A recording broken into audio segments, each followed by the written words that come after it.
This video is for sensory seekers and what you can do to help them get through a seated task. Now at home, when you are doing homework, a very easy way to give your child a fidget that isn't an actual toy is to simply use a click pen.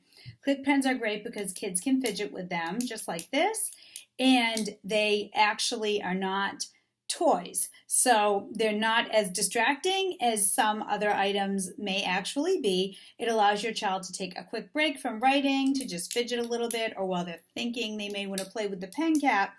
And since it's at home and there's this noise, it doesn't bother anyone else as long as your child is able to do homework in their own separate space.